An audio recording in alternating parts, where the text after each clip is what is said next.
Soyez les bienvenus parmi nous, toujours dans la première école thématique organisée par l'école marocaine d'ingénierie, TEMA 2022. Et maintenant, on est avec Monsieur Boudi El Mostafa, professeur à l'école Mohammedia des ingénieurs, ingénieur docteur d'État, qui vous allez nous donner une conférence sur la conception assistée par ordinateur et l'imprimante 3D. À vous la parole, Monsieur Boudi. Merci madame. Merci.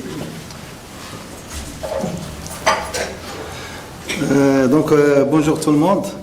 Je tiens d'abord à vous dire que je suis très ravi en fait d'être parmi vous aujourd'hui. Et je remercie particulièrement c'est M. Driss Bouhami et l'école EMG en fait qui nous a permis justement de nous retrouver aujourd'hui face à un sujet qui est d'une importance extrême. D'ailleurs, ça a été souligné tout à l'heure par M. Bouhami lors de sa conférence. C'est le monde de l'industrie 4.0. En fait, d'ailleurs, dont tout le monde ne connaît pas, c'est pas un nom qui est très courant actuellement, mais qui a de l'importance. En fait, comme il a souligné tout à l'heure, ce n'est qu'un tunnel qui va commencer actuellement, et tout le monde en parle. Alors au Maroc, c'est le temps aussi, c'est le moment, nous aussi de nous y mettre aussi là-dedans. Alors tout à l'heure, il y avait des choses qui ont été dites. C'est vraiment quelque chose qui paraît très souvent inimaginable. Il y a beaucoup de nouveautés dans le domaine. Bon, par contre, nous, dans cette conférence-là, en fait, donc ça part de la mécanique, de génie mécanique. En fait, je l'ai appelé en fait la modélisation numérique et prototypage 3D. Vous savez bien que dans le domaine de l'ingénierie, il y a un grand problème, c'est que actuellement, en fait, on se basait à l'époque, en fait, il y a longtemps, on se basait sur le savoir-faire des ingénieurs. En fait, c'est le retour d'expérience. En fait, les gens, ils travaillaient beaucoup, ils connaissaient le domaine, etc. Et donc, c'était beaucoup plus ça. Alors maintenant, malheureusement, enfin, tous ces gens-là, très souvent, ils atteignent l'âge de la retraite. Et donc, elle commence à devenir de moins en moins. Donc, on n'a plus l'expérience, ça devient un peu difficile. C'est d'ailleurs logique, parce que ça a été senti dans pas mal d'industries. Et donc, vu la formation actuelle des jeunes, je dirais il y a beaucoup plus la numérisation, il y a beaucoup plus l'informatique, l'Internet. Donc, en fait, on ne profite pas de retour d'expérience. Alors, c'est pour cela qu'il y a la naissance de ces technologies dont je vais parler. Alors, je parlerai principalement de la conception assistée par ordinateur, mais dans son contexte actuellement, dans son contexte 4.0, donc l'industrie 4.0. Alors, j'ai appelé prototypage, en fait, c'était effectivement le nom réel, parce que, pourquoi? Parce que je vais dire tout à l'heure que on fait pas ça pour la série, on fait ça juste pour des prototypes en général. C'est pour cela qu'on avait dit ça, mais il y a beaucoup d'autres noms. On appelle ça aussi la fabrication additive. On appelle ça aussi l'imprimante 3D, donc il y a beaucoup de noms qui répètent, mais c'est le même problème en tout cas. Et ça rentre dans un cadre de la fabrication assistée par ordinateur. Alors bien sûr, je vais être un peu dans les temps. En fait, j'ai à peu près 45 minutes, je vais respecter mes 45 minutes, ne vous inquiétez pas. Donc comme ça, je ne vais pas être très long, bien sûr.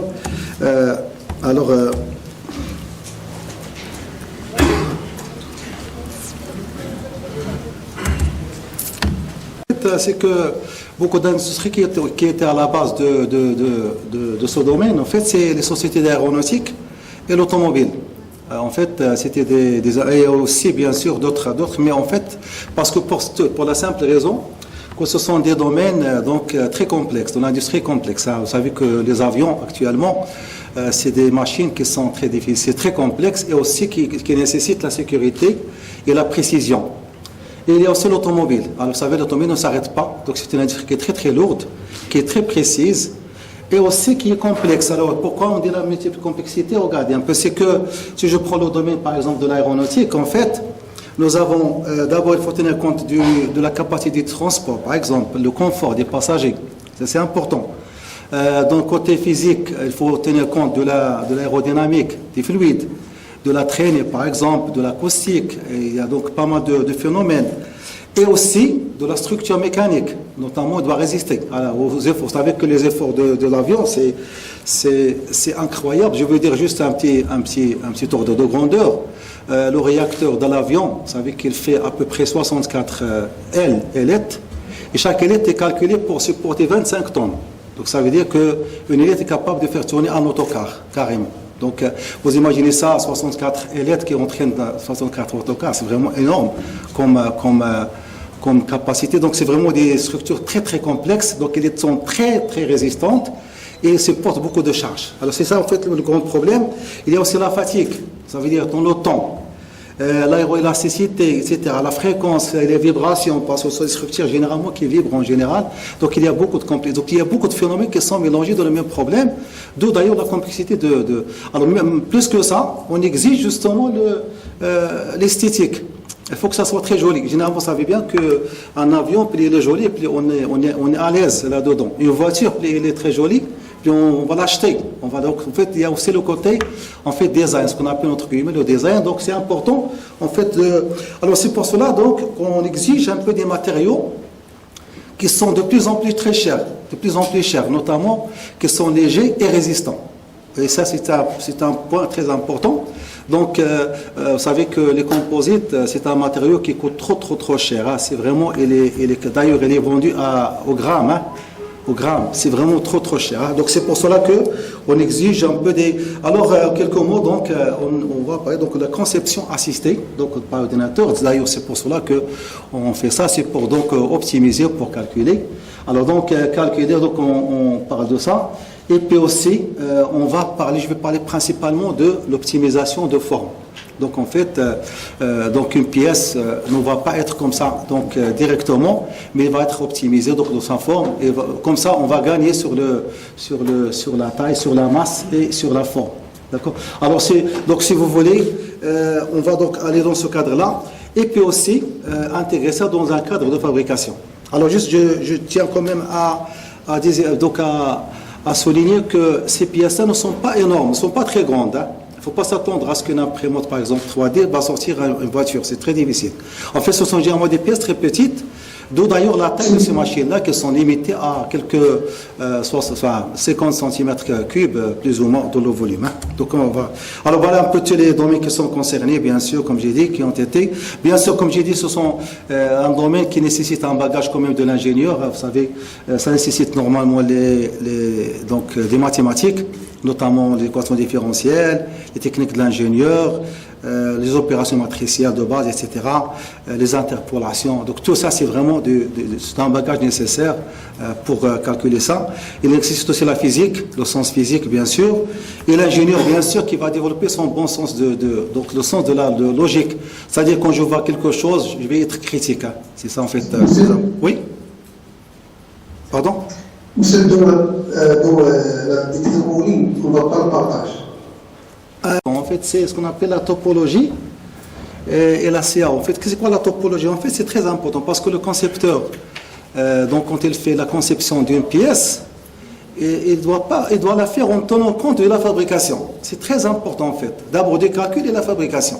En fait, dès le départ, ça veut dire je ne vais pas faire n'importe quoi au départ, et puis après réfléchir je vais donner un exemple simple. Si je suis en train de concevoir une boule en acier creuse, je ne vais pas quand même dire que je vais la fabriquer en moulage, ou bien parce que je ne peux pas la réaliser. Donc il faudra que je fasse attention, parce que ma machine ne permet pas de faire ça.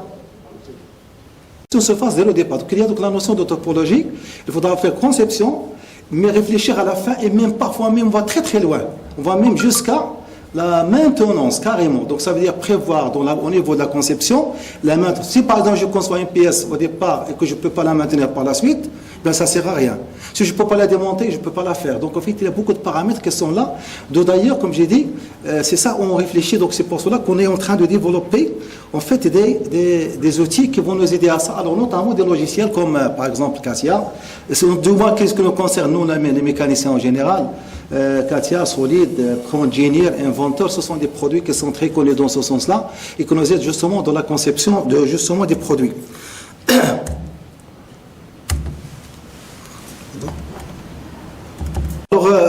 Ici on parle un peu de ce qu'on appelle la chaîne de conception industrielle. C'est qu'en fait, c'est une chaîne, normalement, comme j'ai dit, c'est une boucle. Généralement, on commence par un concept, généralement une conception initiale. Puis aussi, on passe à une phase qui est très importante. En fait, c'est cette phase-là, qui est très importante d'ailleurs. C'est la phase, donc, justement, qui fait la simulation et l'optimisation. Je crois qu'il y a une conférence que se fera d'ailleurs demain, dans cette phase-là, dans laquelle on a la simulation et je vais parler maintenant de l'optimisation. En fait, hein. Et ça, c'est très important parce que ça nous fera gagner normalement beaucoup de temps et aussi de prix, de revient de la machine. Hein. Donc c'est très important. Après, il y a une phase justement de ce qu'on appelle l'expérimentation. Et puis on fait donc le boucle. Alors ça, c'est vrai pour toutes les pièces, pour toutes les machines en général. C'est à peu près comme ça que ça se passe. Donc alors moi, bien sûr, je vais me concentrer sur la phase, donc la phase 2, en fait. C'est la phase justement de l'optimisation. Mais bien sûr, une autre personne, certainement, demain, vous parlera justement de la simulation numérique et les calculs numériques justement qui vont avec. Alors voilà, on va parler maintenant de l'optimisation de forme. Alors c'est quoi en fait l'optimisation de forme? En fait, pourquoi on fait ça? Et pourquoi optimiser? Alors quand on optimise normalement une forme, qu'est-ce qu'on va gagner? On va gagner d'abord sur le prix, sur l'énergie de fabrication, parce que ça coûte l'énergie aussi, sur le temps de réalisation et sur la sécurité, etc. Donc c'est vrai. Alors quand on dit par exemple gagner sur le prix, on gagne sur le prix de la matière première, le prix d'usinage. Vous savez que l'usinage normalement il est comptabilisé à la minute d'ailleurs, à la minute parfois. On a aussi sur l'énergie parce qu'on va gaspiller d'énergie parce que c'est fonction de la masse. Donc c'est très important. Donc tout ça, ce sont des paramètres qui vont rentrer dans notre concept au départ, c'est la conception donc de notre machine, ou bien de notre pièce. Alors voilà un exemple ici. Par exemple, j'aimerais bien concevoir une pièce, mais qu'est-ce qui m'intéresse? Ce qui m'intéresse plutôt, ce n'est qu'autre deux choses. Ce qui m'intéresse, pardon, si je peux me déplacer ici, ce qui m'intéresse, c'est juste les diamètres et leur distance. C'est tout. Mais je m'en fous du reste, la matière. C'est pas ce qui m'intéresse pour le moment. En tant qu'ingénieur, ce qui m'intéresse, c'est les diamètres, les entraxes et pas plus. Alors, qu'est-ce que je fais moi? J'ai un algorithme. Qu'est-ce qu'il fait? Eh bien, cet algorithme-là, il va donc m'aider à m'obtenir la forme optimale qui est à droite. Donc, en fait, il va me garder juste ce qui est intéressant, mais le reste, alors, mais comment il va le faire? En fait, je vais quand même passer, comme j'ai dit tout à l'heure, à la phase suivante, c'est le calcul. Il va tenir compte justement des contraintes. Il va tenir compte des forces. Si par exemple j'ai une contrainte par exemple de chaleur, je vais la mettre là-dedans. Je vais lui dire qu'elle va supporter par exemple une charge de temps. Donc j'introduis les charges et je laisse le logiciel, il va traîner l'algorithme, il va me calculer donc la forme finale. Et c'est cela que j'ai réalisé, qui est donc optimisé, qui va donc être réalisé par la machine par la suite. Alors j'ai un exemple très connu dans la littérature, c'est la bielle. La bielle, qu'est-ce qui est important dans la bielle? Eh bien c'est tout simplement le diamètre des trous, l'anthrax, et c'est tout. Mais quand j'optimise, j'obtiens cette bielle-là qu'on la connaît actuellement. Mais je donne tout simplement les charges, bien sûr, je donne les forces, bien sûr, de la bielle, et donc il me donne donc la forme optimale. Donc voilà un peu plus ou moins le principe de l'algorithme, comment est-ce qu'il fait, généralement. Alors, en fait, quelles sont les phases? Alors, bien sûr, il y a des phases à respecter. Comme j'ai dit, je vais être un peu bref, je ne vais pas entrer dans les détails, bien sûr. En fait, il y a la fonction objectif, ce qu'on appelle. Qu'est-ce que je cherche, en fait? Est-ce que je cherche la légèreté? Est-ce que je cherche, par exemple, la forme, etc. Il y a plusieurs objectifs, bien sûr. Je donne ce qu'on appelle des contraintes, d'accord? Ou bien des principes, soit que je donne des spécifications techniques, ou bien des forces, ou bien etc. Donc, je donne sous contrainte. Et finalement, bien sûr, donc, comment donc avoir quelles sont les variables qui sont principalement qui m'intéressent, ce qu'on appelle les variables de conception, que je vais garder. Et donc, comme ça, j'ai la forme optimale. Alors, bien sûr, je vais vous donner un exemple ici. Par exemple, je vais obtenir une pièce tout simplement qui est ici en mécanique, je ne sais pas ce que je peux le voir ici, voilà, ici, voilà, cette pièce-là. Alors là, j'ai une pièce qui est tenue par ce côté-là et qui a une force de ce côté-là, par exemple. C'est ce que je cherche, pas plus. Mais quand je fais l'algorithme d'optimisation, il me donne cette forme-là. Bien lui, il me dit donc c'est ça en fait la forme optimale. Donc là, on vient la matière un peu partout. Parce qu'il a calculé, c'est que ce n'est que cette partie-là qui est chargée, donc il va tenir compte, etc. Il me donne la forme la plus optimale. Donc comme ça, j'ai gagné un peu dans... Alors donc ici, si vous voulez, il y a toute une boucle. Donc généralement, c'est une boucle d'une phase première, puis après, je prends la deuxième phase et je fais la validation. Et je fais généralement on fait un prototype Donc c'est là où l'objectif de la présentation. Une fois que je fais ça, je refais le calcul de nouveau et je vois est-ce que c'est juste et je peux boucler jusqu'à ce que je trouve finalement une pièce définitive. Alors d'où d'ailleurs, pour cela on appelle ça prototypage, on appelle ça série, parce que je fais une seule pièce et c'est là qui va me servir pour la suite pour fabriquer d'autres par d'autres moyens qui ne sont pas chers, qui sont des moyens donc standards, qui sont connus. Donc en ça, généralement, se fait de manière automatique. Hein. Très souvent, il y a donc des communications donc, entre les logiciels et tout ça, et ça arrive jusqu'à cette phase-là. Alors voilà, donc généralement, voilà un peu l'organigramme. Donc j'ai un croquis, donc j'ai tout ça, j'ai le modèle, j'ai des tests et puis j'optimise. Alors si vous voulez, ici, j'ai parlé tout à l'heure de la topologie. En fait, comme j'ai dit au départ, il faut que je tienne compte en fait dans ma conception au départ du fait que j'ai un moyen de réalisation. Il faudra que ça soit pris en compte. Donc il faudra une topologie dans ma pièce qui va me dire que je vais par exemple utiliser. Alors voilà quelques logiciels, enfin quelques outils qu'on utilise très souvent. Donc quelques modeleurs par exemple géométriques, notamment des modeleurs éléments finis. Alors bien sûr tout le monde le sait, c'est un calcul numérique qui permet de modéliser et de calculer les charges, calculer les forces, etc. Et qui permet justement, alors c'est un truc, c'est une phase incontournable dans ce processus-là. Il est très important, les produits éléments finis pour l'instant. Il y a d'autres logiciels, bien entendu, d'autres techniques, notamment les différences finies, les éléments frontières, etc. Mais en tout cas, il faut un calcul numérique qui va servir de me dire un peu quels sont les calculs. Puis après, les logiciels, comme j'ai dit tout à l'heure, qui font la conception 3D. Alors c'est exclusivement 3D. En fait, il n'y a pas d'autres solutions, d'autres logiciels qui ne sont pas 3D. Et puis bon, alors là j'ai donné, alors justement c'est juste, c'est très important ici. J'ai donné juste deux types de catégories de conception. Il y a ce qu'on appelle les conceptions ingénieurs. Il y a la conception image de synthèse. Alors je m'explique. Hein. Si par exemple j'ai besoin de faire une pièce qui va travailler dans la voiture, ou bien dans l'avion, ou bien dans un... Eh bien, en fait, j'utilise plutôt des produits de type CATIA, etc., qui sont destinés à ça, qui tiennent compte de l'ingénierie. Mais si, par exemple, j'ai besoin de faire un bonhomme, par exemple, qui va travailler dans les dessins animés, ou là, par exemple, comme les petits personnages qui font dans le cinéma, ou là, je ne sais pas quoi, bien, je n'ai pas besoin de le faire par CATIA ou quoi que ce soit, je fais par le logiciel d'image de synthèse. Notamment 3ds Max ou la Maya, etc. Eh bien, des logiciels, ils sont là, ils sont très puissants au niveau 3D, mais qui peuvent faire n'importe quoi. Tout ce que je veux, je le fais avec ça. Même si ce n'est pas réalisable. Donc, c'est très... Ça veut dire, je peux par exemple faire un bonhomme, mais qui n'est pas de la réalité. Je peux le réaliser avec ça. Mais de toutes les manières, le prototypage 3D concerne les deux. C'est ça le plus important. Ça veut dire, je peux avec la machine maintenant, actuellement, je peux faire avec 3ds Max. Alors, je redonne l'exemple tout à l'heure, donc pour être clair, si je prends une boule en acier qui est trouée de l'intérieur, CATIA ne l'accepte pas. Il ne peut pas la réaliser normalement. Parce que comment je peux enlever la matière à l'intérieur? Ça, je ne peux pas. Mais par contre, 3ds Max, il l'accepte. Mais la machine 3D le fait. Donc, le prototype, on a même réalisé des pièces, une boule avec une autre boule à l'intérieur. Qui est d'ailleurs à l'intérieur dedans. Donc, c'est-à-dire, donc ça veut dire, cette technique-là, il a permis de résoudre un problème à l'époque, c'est qu'on peut réaliser tout ce qu'on veut. Et vous allez voir tout à l'heure pourquoi. Parce que le concept, il est génial, c'est un concept qui est très important. Donc, alors, juste pour les formats, c'est justement important. Eh bien, les formats qu'on doit maîtriser informatiquement, on a le format natif, en fait, de le logiciel, élément fini, en fait. On a le IGS, on appelle IGS. On a les STEP, on a le STL.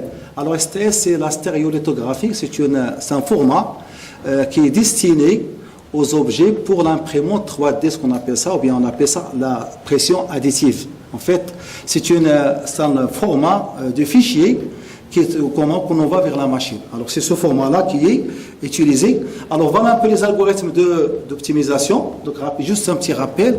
Voilà le principe de base. Eh bien, il dit que minimiser la fonctionnelle, sachant qu'elle est sous contrainte, par exemple GX et HX, avec des contraintes. En fait, c'est ça qu'on cherche, optimiser sous contrainte. D'accord?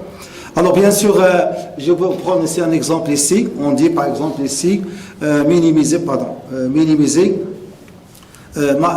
par exemple, sachant que le prix, il doit être inférieur à 3,6 dollars par pièce, par exemple. Hein.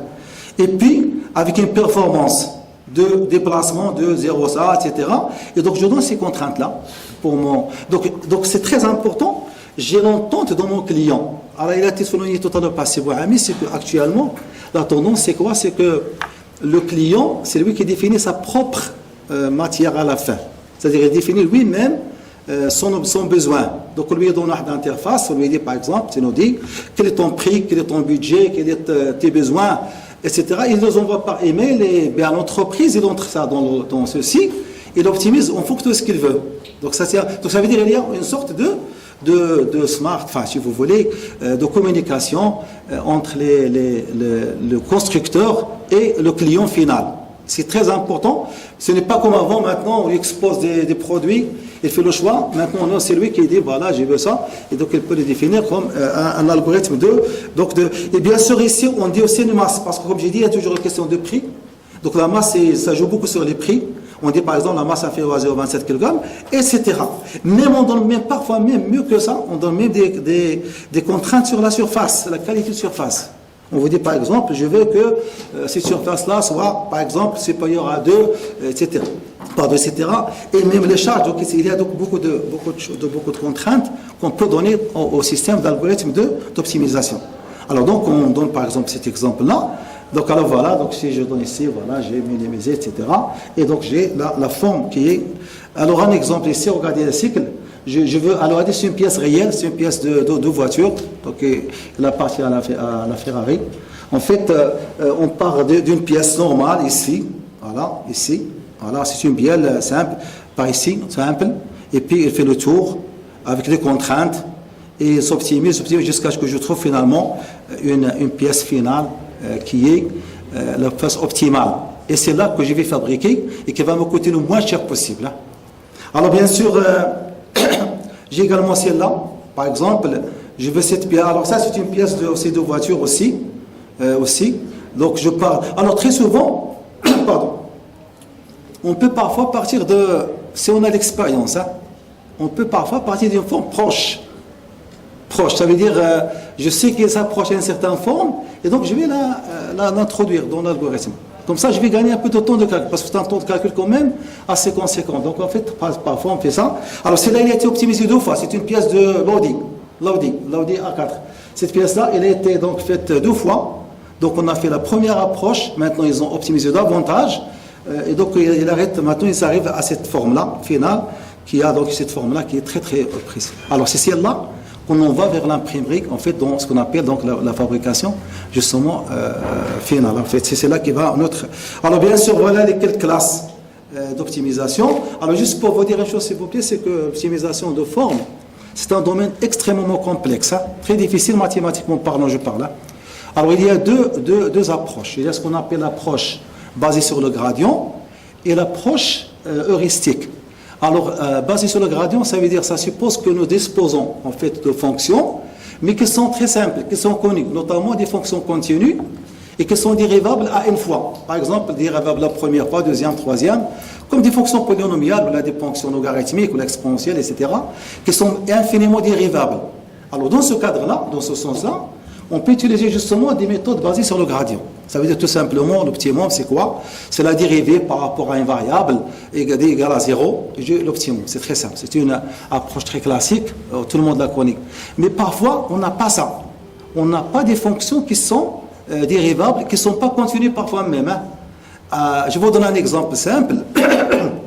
Pardon. Un exemple simple. Si je, par exemple, donc non mécanique, je suis désolé, je donne des exemples mécaniques, donc c'est juste pour rester dans le domaine. En fait, j'ai une tôle. J'ai acheté une tôle qui coûte très cher. Une tôle qui fait 2 mètres sur 1,5 mètre. Qui coûte très cher pour moi. Je vais découper, par exemple, une vingtaine de pièces de forme circulaire, de forme elliptique, etc. Mais qu'est-ce que je cherche? C'est que les chutes soient le minimum possible. Je ne vais pas perdre de l'argent sur ma tôle. Donc, ce que je cherche, c'est de faire le maximum de pièces sachant que je vais faire les chutes minimales. Comme ça, je vais gagner sur ma tôle. Eh bien, l'algorithme n'est pas continu, ce n'est pas une fonction continue, et non plus, pardon, ce n'est pas une fonction qui est dérivable. Donc, on fait appel à d'autres algorithmes qui sont adaptés à ça. Donc, il y en a. Donc, c'est pour ça qu'on appelle ça des méthodes heuristiques. Alors, je vais en parler rapidement, si vous voulez. Pardon. Voilà. Alors, ça, c'est la première, comme je dis. Alors, le gradient, comme j'ai dit, c'est très simple. Si on a une fonction qui est dérivable, c'est très simple. Je m'approche, je commence par un point, par exemple. C'est comme ça. Il part d'un point, un point quelconque. Il commence à dériver. Et puis, il cherche le suivant. S'il est inférieur, la nuit, il passe vers le suivant, jusqu'à ce qu'il trouve l'optimum, en bas, minimal. Et comme ça. Et c'est dès qu'il trouve qu'il y a un changement de courbure, il s'arrête et vous dit que ça c'est l'optimum local. Il prend tous les optimums, il vous dit voilà l'optimum global. Donc ça c'est donc on appelle donc l'optimisation par gradient. Ça c'est très, il existe les algorithmes, ils sont très connus, mais c'est très rare de trouver des fonctions, surtout vu la complexité des pièces. Comme j'ai dit tout à l'heure, c'est très complexe les pièces dont on dispose. Hein. C'est un peu compliqué. Par contre, si j'ai des fonctions qui ne sont pas dérivables, bien on fait recours, il y a un algorithme qui est basé sur la théorie de Darwin.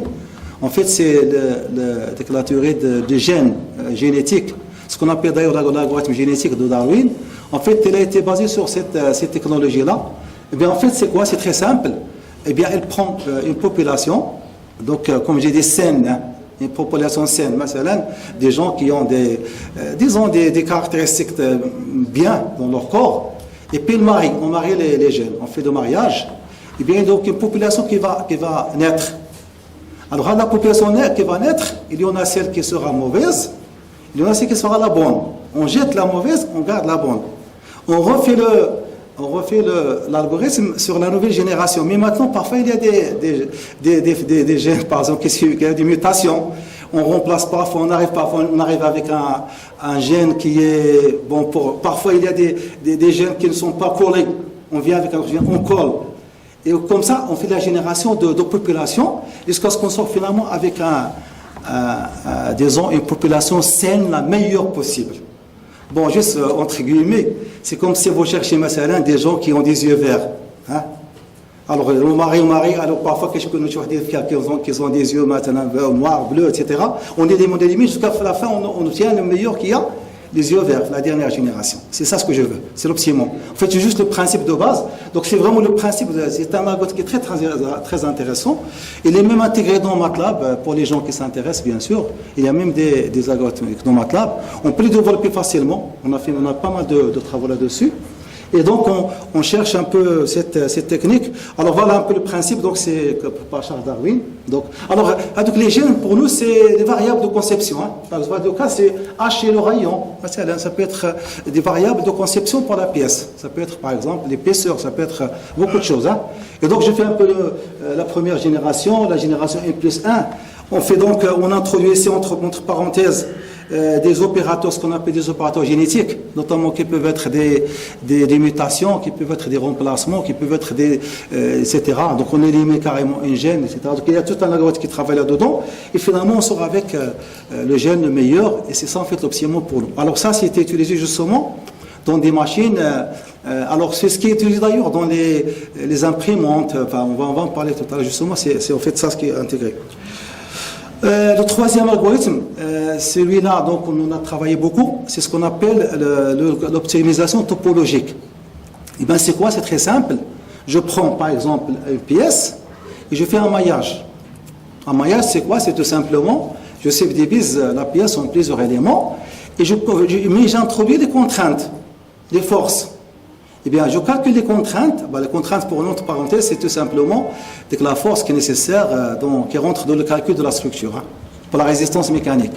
Donc, en fait, on calcule, il va éliminer les contraintes qui ne sont pas nécessaires, et il garde celles qui sont les meilleures. Notamment, regardez ici, par exemple, j'ai ici cet algorithme-là, donc je subdivise, et donc il va me garder juste les plus importantes. Hein, et il va le faire. Mais, l'algorithme, qu'est-ce qu'il donne? Il donne des maillages. La fin, c'est un maillage. Il y a donc un nouveau algorithme qui va être généré après pour donner la forme optimale, la douceur de la forme. C'est-à-dire ce qu'on appelle le lissage. Il faut lisser. Alors ça, c'est un peu carré, Mais après, il faut laisser un peu pour avoir la forme, finalement, la meilleure qui est en fait là. Et donc, alors, c'est ce qu'on appelle l'algorithme topologique. Il est intégré dans pas mal de logiciels actuellement aussi, il est automatique. On l'a même intégré dans un travail de recherche aussi, pour optimiser des poutres de génie civil, en fait. Donc, il est intéressant. Il y a pas mal de travaux là-dedans. Alors, regardez un exemple ici. Si je prends ce qu'on appelle ici une poutre cantilever, c'est une poutre ici qui est attachée ici, et encastrée avec une force ici, répartie, eh bien, il me donne cette forme optimale qui est là. Voilà. Si par exemple j'ai un autre algorithme ici, une pièce qui a comme la clé, eh bien, il me donne une forme comme ça optimale. Donc, il enlève la masse. Vous remarquez, c'est qu'il donne juste des pixels qui ont été colorés, mais en tout cas, la forme finale va être, donc, il y a un autre algorithme qui fait le lissage, il améliore la forme finale de la pièce, et donc comme ça, j'ai la pièce qui est finale. Voilà. Donc, il est donc intégré dans le ANSYS, par exemple, si vous travaillez avec, il y a un certain nombre de logiciels qui sont là-dedans. Alors, regardez un pont, par exemple, le pont. Alors, le pont, au départ, ce n'est qu'une poutre, toute simple, avec une épaisseur, avec un chargement, tout simple. Mais l'algorithme il donne ça, directement, il donne c'est la forme qu'on connaît actuellement sur les ponts. Donc il donne ici, minimiser la charge, sachant que, tout simplement, il donne, donc j'ai deux appuis, il va me donner ça, automatiquement. Donc alors c'est ça la forme du pont, et finalement, donc j'ai la forme la plus optimale en matière que je vais gagner. Là aussi, eh bien, juste entre guillemets, il y avait un calcul qui a été fait sur l'estomac, enfin humain. Bien effectivement, il y avait un calcul dans ce cadre-là qui a donné justement la forme optimale, c'est celle que nous possédons, justement. C'est la vraie, donc c'est l'optimum, c'est cette forme-là que nous avons dans notre corps, alhamdoulilah, c'est vraiment, subhanallah al-azim. Mais en tout cas, c'est vraiment quelque chose qui a coïncidé avec. Là. Alors, il y a aussi, regardez là-bas, c'est la clé, par exemple, il y a pas mal de calculs qui ont été faits. Alors, c'est un algorithme qui est très puissant, mais sachant que il faudra faire attention à la forme initiale et surtout les contraintes et surtout donner les contraintes mécaniques, techniques donc de calcul. Hein. Là aussi c'est un truc, c'est une optimisation d'une forme donc pour une tête d'un outil. Ça c'est l'aéronautique, c'est l'aile de l'avion aussi qui a été faite par cette technique-là. Ok. Alors voilà quelques exemples. Alors voilà les logiciels qui sont connus dans le domaine. Il y a donc OptiStruct en fait. C'est un produit qui n'est pas indépendant. Il y a ANSYS Design Space, il est très connu, très important, très puissant. C'est avec lequel que j'ai montré quelques exemples là-bas. Vous avez Genesis, il y a Nastran, patron aussi, donc MSC. Vous avez Tosca et il y en a d'autres. Il y a pas mal d'autres produits qui sont connus, mais qui sont professionnels. Hein. Donc ils sont utilisés par tous les industriels dans ce domaine-là.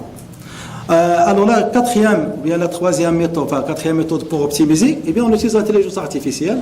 Il y a pas mal de travaux qui ont été faits pour optimiser la forme grâce à l'intelligence artificielle, principalement les réseaux de neurones. Donc on peut utiliser ça pour...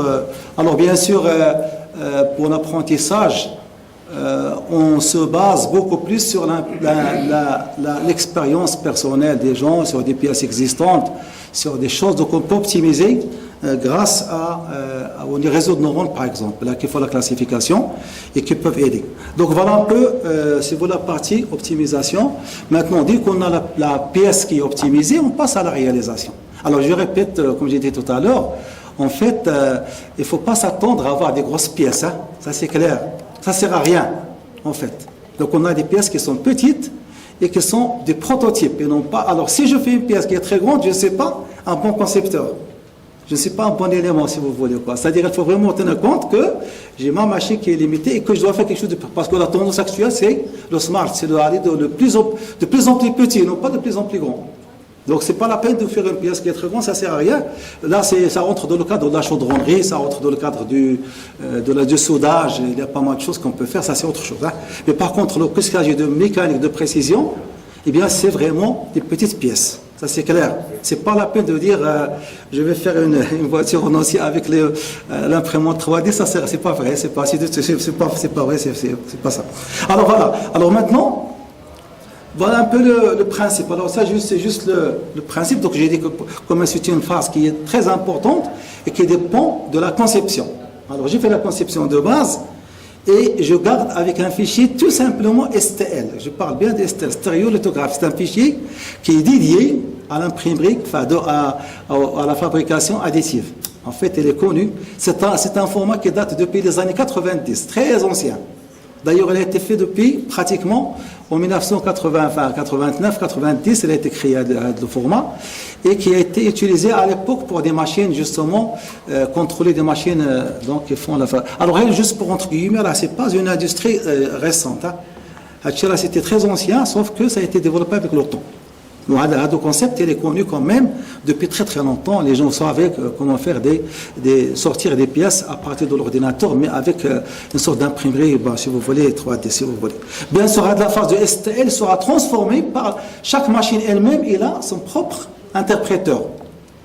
Donc c'est comme la commande numérique, c'est-à-dire chaque machine, elle interprète le format qui est standard vers son propre langage et l'introduit dans la machine pour faire le travail. Donc c'est vraiment deux phases qui sont fondamentales, c'est très important. Donc, si vous voulez, voilà une longue chaîne, comme on dit ici, on passe par plusieurs phases ici, donc on passe vers conception, vers la première phase STL, puis il y a beaucoup de transformations.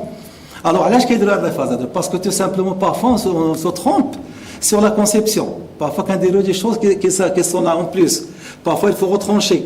Parfois, donc il y a une phase quand même de ce qu'on appelle le check-in, le check de modèle. On check le modèle. Il faut vraiment savoir une topologie juste. Alors, moins on fait des erreurs au départ, moins on a le check qui passe vite. C'est-à-dire, si j'ai fait une topologie même, très bon au départ de ma conception, à la fin, j'ai donc un bon fichier qui va passer vite. Sinon, il va passer du temps, il va vous dire non, c'est pas bon, etc. Et ça risque d'avoir des problèmes. Donc, alors, et surtout quand il s'agit de pièces de précision, bien ça, c'est quand même assez quand même. Alors, voilà le principe, s'il vous plaît, très simple. Eh bien, regardez, quand je passe ici je prends une boule, ici tout simplement, conçue en 3D. Elle est parfaite, hein? Elle est vraiment très lisse, très bien. Eh bien, je fais en STL. Voilà le format. Le format qui donne tout simplement un maillage triangulaire. Pas plus que ça, tout ce qu'elle donne. Mais par contre, le fichier, enfin, la transformation de la machine, qu'est-ce qu'elle fait? Il l'a fait en tranches. Il fait des tranches très très faibles. Il rend le fichier sous forme de tranches. Et finalement, quand il passe à la machine, il réalise par tranche. Il commence, alors c'est comme ça que ça marche. Hein. Donc comme ça, la pièce, elle est réalisée par tranche. Et à la fin, on sort avec une pièce, mais qui n'est pas complètement, bien sûr, lisse. Mais bien sûr, plus les tranches sont faibles, plus je t'enverrai, etc. Alors là, c'est ça le point fort de la machine, c'est qu'il ne dépend pas de ce qui est dedans. Pour elle, chaque tranche, elle solidifie. Comme ça, jusqu'au haut. Donc c'est-à-dire peu importe la pièce, en tout cas, c'est la matière qui va la solidifier. Donc voilà le principe. Alors justement, avec le temps, ça a été, comme j'ai dit là, ça a commencé depuis très longtemps, mais en tout cas, regardez avec le temps, et si j'ai quelques groupes, en fait, parfois le nombre de variantes dans les pièces, ça, avec le temps, ça augmente. La complexité des produits, avec le temps, ça augmente, ça on le sait de façon. La durée de vie est diminue parce qu'on a les tendances à augmenter les performances. Hein. Vous savez que les voitures maintenant, à une certaine époque, on ne roulait même pas à 40 km à l'heure. Maintenant, c'est 300 à l'heure, ou là 250. Et il y a des jeunes là-bas qui aiment bien avoir des voitures qui roulent à 200 à l'heure. Ça veut dire donc qu'il y a l'exigence technique, les exigences mécaniques, il faut vraiment que ça soit très très solide. Hein. Donc c'est pour cela qu'avec le temps, ça commence à devenir difficile. Et le temps aussi de développement, il devient de plus en plus serré. On est toujours pressé. Actuellement, on demande toujours des choses très rapides. Donc c'est pour cela que cette tendance-là est là. Donc d'ailleurs, on a parlé de le prototypage rapide, tout simplement. C'est-à-dire, on a cette technique-là qui va faire un prototype rapidement, le réaliser. Ok. Et bien sûr aussi l'outillage aussi qui va avec et la fabrication rapide, hein, donc tout simplement. Alors voilà un peu comme j'ai dit, les trois phases. On a les données numériques au format STL, fichier tracé en 3D. Peu importe le logiciel, hein, il suffit d'avoir STL. Peu importe le logiciel, il va sortir. Et puis après, il y a la préparation du fichier. En fait, elle passe par des découpages, en fait, des rondelles. Hein. Et puis il y a la fabrication. Alors cette fabrication-là, tout simplement, comme j'ai dit, je vais vous parler un peu des techniques. Chaque machine, il a une technique. Et puis voilà, finalement, il y a le nettoyage et la finition. Donc on peut finir après la pièce comme on veut. Alors voilà un peu, il y a sept familles de procédés qui sont connus. Alors la première famille, elle s'appelle en fait la projection de gouttes. C'est la première. En fait, elle est basée sur des matériaux liquides, en fait, qu'on projette, ce qu'on appelle d'ailleurs le multi-jet modeling, en fait, le MGM, en fait, le multi-jet modeling. La deuxième catégorie, c'est la polymérisation en cuve. Donc, on a une cuve qui a de la matière plastique, on polymérise, et donc plus on solidifie, plus la pièce elle sort. Ça appelle donc l'ISLA, en fait, la stéréolithographie. Et puis on a ou bien ce qu'on appelle aussi le DLP, le Digital Light Processing. Troisième catégorie, on a la projection de l'ion. Ça c'est très important. Au lieu de projeter la matière, on projette juste le lion sur un bain de débris. Il y a des débris, donc des débris comme la poudre. Et on projette le lion et on sort la pièce. Donc le lion qui sera projeté. Donc ça s'appelle 3DP. Donc 3D printing. Quoi. Et puis on a le quatrième procédé. C'est la fusion sur lit de poudre. En fait, alors ça c'est important parce que qu'est-ce qu'on fait? Alors là, on le fait principalement pour les pièces mécaniques très solides et très résistantes, surtout en aéronautique et surtout en des pièces spéciales. Ça coûte extrêmement cher. Alors là, avec ça, on a fait d'ailleurs des moteurs pour avion, d'ailleurs pour l'Airbus, pour par exemple le Boeing, ils ont travaillé avec cette technique-là. Alors pourquoi? Parce que ce sont des matériaux qui résistent à une très très très haute température, qui peut aller jusqu'à 2000 degrés C, et même plus. Alors ces matériaux-là qui résistent à la haute température, on ne peut pas les faire en usine, c'est impossible. Il n'y a même pas de méthode. Le seul méthode qu'ils ont fait, c'est celle-là, c'est qu'ils ont fait donc tout simplement, ils fusionnent par laser des débris donc, pour construire donc, une pièce. Donc c'est comme si vous mettez des débris, enfin des poussières de matière très solide, et vous passez avec un laser et vous soudez. Et comme c'est dit, à chaque niveau. Comme ça passe. Alors ça s'appelle donc fusion sur lit de poudre. Vous avez saisi la cinquième technique, c'est ce qu'on appelle le dépôt de matière sous énergie concentrée. C'est plus ou moins une variante de laser, mais en tout cas c'est aussi une technique assez complexe. Et vous avez la sixième, c'est extrusion sur matière. Alors là, c'est vraiment très intéressant parce que tout simplement, il dépose la matière. C'est un fil. C'est comme si vous déposez du soudage. Il commence à vous déposer jusqu'à ce qu'il fabrique la pièce. Et le septième procédé de fabrication additive, c'est ce qu'on appelle la stratification des couches. Donc en fait, on stratifie par couche. Alors voilà plus ou moins toutes les. Alors je vais juste, c'est pas la peine parce que le temps peut-être, j'ai pas beaucoup de temps. Peut-être une, deux minutes, juste parcourir rapidement les méthodes. Voilà la première. Donc voilà les gouttes, la machine de gouttes. Alors juste pour vous dire, et c'est rapidement, la machine, donc c'est le principe, mais en fait le matériau, eh bien généralement c'est des matériaux photopolymérisables en fait, ou bien des cires synthétiques, ou bien des thermoplastiques. Alors ça c'est la première technique. Alors bien sûr il y a des avantages, des inconvénients. Ça dépend des finitions, ça dépend de la qualité obtenue. La machine elle est là. C'est une machine qui coûte, alors j'ai donné un des prix il y a quand même quelques années. D'abord ça a baissé les prix. Les prix que vous avez vus c'est les prix les plus chers. Actuellement ça devient beaucoup moins cher. C'est une machine qui coûtait à l'époque 55 000 €. Donc maintenant, je crois 300 000, je crois, quelque chose comme ça. Le consommable, il coûte à peu près 400 € par kilogramme. Donc plus ou moins ça. Alors c'est une machine qui s'appelle Project HD 3000 ou la 3D System. Elle existe dans le commerce, c'est-à-dire la mouche, il n'y a pas de problème. Deuxième machine, c'est la polymérisation des résines sous l'action d'un laser. Donc ça aussi, c'est comme j'ai dit, c'est une technique très très complexe et qui est très chère d'ailleurs. Alors voilà la machine. Voilà, pardon, les matériaux. Et puis, voilà la machine, donc, voilà, celle-là. Il y a un formulable. Il y a aussi regardez ici, par exemple, cette technique-là. On a fabriqué carrément un moteur d'automobile avec ça. Alors, vous avez également solidification sous action des sources d'énergie aussi, avec le matériau. C'est des matériaux donc en aluminium, on a acier inoxydable, etc., le titane, etc. Et voilà, la machine, elle est là. Donc, c'est une machine, il y en a pas mal. Il y a plusieurs types de machines. Vous avez celle-là aussi, qui est avec l'énergie concentrée. C'est comme le soudage aussi. Il est quand même une machine assez costaud, et qui est trop chère d'ailleurs aussi. Voilà. Et puis, voilà. Et puis vous avez la dernière, en fait, c'est la machine pour laquelle donc, on avait dit qu'il fait donc l'extrusion, donc tout simplement. Voilà. Voilà quelques exemples de pièces aussi qui ont été réalisées. Okay.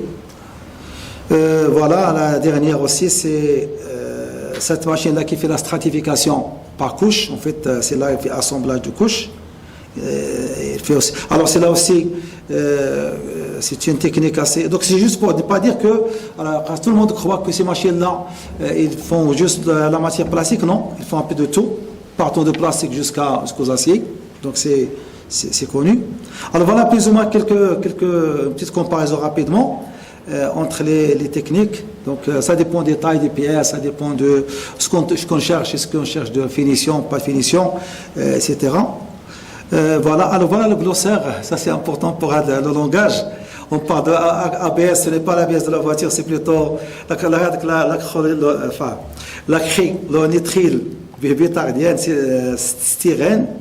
Donc c'est le carbonate aussi, le monomère, donc la photopolymérisation, l'acide polyactique, le plasma, le polystère, la polymérisation. Donc ce sont des termes qui concernent le genre de machine, la technologie. Juste avant de clôturer, en fait, il y a un domaine actuellement qui utilise beaucoup à fond de la technique, c'est le domaine le médical. Tout ce qui est les prothèses, vous savez que les pièces médicales sont très très complexes. Les os, donc les prothèses, par exemple des os, le dentaire, la mandibule de l'humain, il est très complexe. Parfois on répare la mandibule avec ça. Parfois on a des dents, on fait des dents, on fait la denture, parce que ça peut différer d'une personne à l'autre. Alors qu'est-ce qu'ils font dans ce cadre-là? On scanne la personne avec un scanner 3D, on sort le modèle qui est détruit, on va dans le logiciel 3D, on répare ce modèle 3D grâce aux logiciels qui sont connus, on reprend ça sur la machine à commander, cette machine donc imprimante 3D, et on lui refait justement cette prothèse. Et c'est une technique très très utilisée actuellement dans ce domaine-là. C'est d'ailleurs beaucoup de gens utilisent beaucoup ça dans le domaine parce que vous savez, le médical, c'est pas facile à modéliser directement, hein. C'est pas évident. Donc très souvent, on fait recours à des scanners tridimensionnels. Avec ça qu'on remonte vers ce qu'on appelle le re-engineering, ça veut dire donc reconception, ça veut dire je reconçois à partir de ce qui existe et je répare. En fait. Donc comme j'ai dit, c'est un domaine qui utilise beaucoup cette technologie-là. Voilà. On a ici quelques modèles, si vous voulez. Voilà. Donc je vous remercie. J'espère que vous avez été d'accord.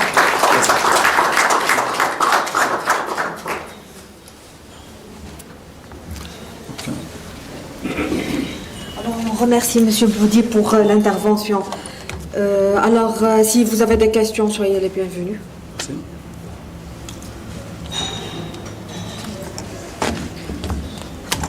Alors, si vous n'avez pas de questions, j'ai une remarque pour M. Boudi. Oui. Alors, sincèrement, pour moi, j'ai beaucoup travaillé avec un cis-fluente dans ma thèse de doctorat.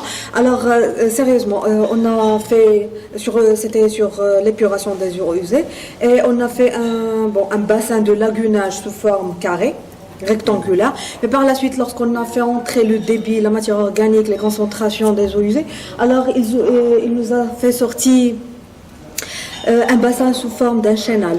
Ouais. Et vraiment, c'était optimal. Alors, pour la concentration de matière organique par la suite, pour le traitement, pour l'épuration, c'était vraiment optimal. Donc, je rejoins votre intervention. Oui. Oui. Une petite question d'un novice. Qu'est-ce qui explique, c'est-à-dire les cycles d'optimisation de la forme? On a besoin de coupler plusieurs fois. Parce que j'ai la question. En fait, qu'est-ce qui explique cette nécessité de boucler pour l'optimisation de la forme, alors que les contraintes, la fonction objective, c'est les mêmes dès le départ? Non, oui, je comprends. Ouais, c'est vrai. Bon, en tout cas, ça dépend du problème. Hein. Alors si on maîtrise parfaitement, si on maîtrise les contraintes, si on maîtrise le fonctionnement dès le départ, généralement on tombe sur une seule itération, ça marche. Hein. Mais parfois, on ne tombe pas sur cette optimisation-là, en fait, parce que c'est par sécurité réellement. Vous savez bien que je peux faire une première approche, j'ai le fond optimal, mais ça se peut qu'il y ait des erreurs quelque part. Donc on doit repasser le calcul pour être sûr. Si jamais il y a encore une deuxième itération, on l'a fait, sinon on s'arrête là. Mais il y a quand même, moi j'insiste là-dessus, il y a quand même un apport ingénieur, c'est très important. Alors je rejoins la question tout à l'heure qui a été dite concernant les ressources humaines. En fait non, les outils de l'ère de l'industrie 4.0, ça ne va pas influencer les ressources humaines. Ça ne va pas donner des chômages aux gens, ça c'est clair, c'est sûr et certain. Alors je pense que ça va donner aux gens le temps de faire autre chose qui sont beaucoup plus importants. Donc l'ingénieur, il est obligé de voir ces résultats-là, de le revoir et de améliorer davantage. Ce n'est pas, il ne va pas faire les tâches qui sont simples, basiques, il va faire beaucoup plus des choses qui sont beaucoup plus évoluées. Enfin, je veux dire, elle va être un peu plus loin dans la réflexion. Donc en fait, il a quand même l'apport ingénieur, c'est très important. On ne va pas faire ça, c'est pas automatique à 100%, ça, c'est sûr et certain. Ça c'est vrai. Oui. Ouais, merci pour la présentation très consistante. J'ai retenu ce que j'ai vu. C'est très riche. Merci beaucoup. Merci. Oui. Je voudrais remercier M. Boudy pour la présentation qui est très riche. Oui. Ma question concerne les orientations de la technologie impression 3D pour les grosses pièces, et notamment aussi pour la construction bâtiment. Ouais. Est-ce qu'il y a des travaux, des efforts qui sont dans ce sens? Oui. Ce que j'ai dit tout à l'heure, ce n'est pas le domaine, c'est un domaine qui est spécifique. Il est restreint. C'est-à-dire, je ne peux pas imaginer, parce que comme j'ai dit tout à l'heure, si je dépasse un volume de 60 cm3, ce n'est pas bon. Je dirais, c'est pas bon. Alors, en fait, on fait recours à d'autres technologies qui existent, qui sont là. Donc, on ne peut pas dire, par exemple, demain, j'ai une imprimante qui me fait le pont. Non, pour l'instant, ce n'est pas une technologie qui est, qui s'adapte. Non, c'est pas possible. Donc, il y a d'autres technologies, il y a d'autres méthodes de fabrication qui sont là. Donc, par contre, si vous me dites, par exemple, le pont, il y a une petite pièce qui est très fondamentale, qui est vraiment spécifique, qui est vraiment compliquée, etc. Oui, je vous dis, oui, on peut fabriquer ça avec ça. Mais pas. Vous voyez, il y a des gens qui ont travaillé, les Chinois, ils ont travaillé sur les maisons faites par. Ce n'est pas une fin, ça ne s'appelle pas l'impression 3D, mais c'est une assistation par ordinateur. Ce qu'on appelle la construction de bâtiments assistés. Voilà, ils viennent avec des constructions donc les agents, enfin, je ne sais pas donc, et puis ils les placent d'une manière très précise sur la base d'un plan, puis ils construisent la maison, mais vraiment de manière assistée. Ils n'ont pas Voilà, ce n'est pas ça. En fait, mais en tout cas, comme j'ai dit, c'est limité, hein, ça c'est sûr, c'est clair, c'est limité. Merci.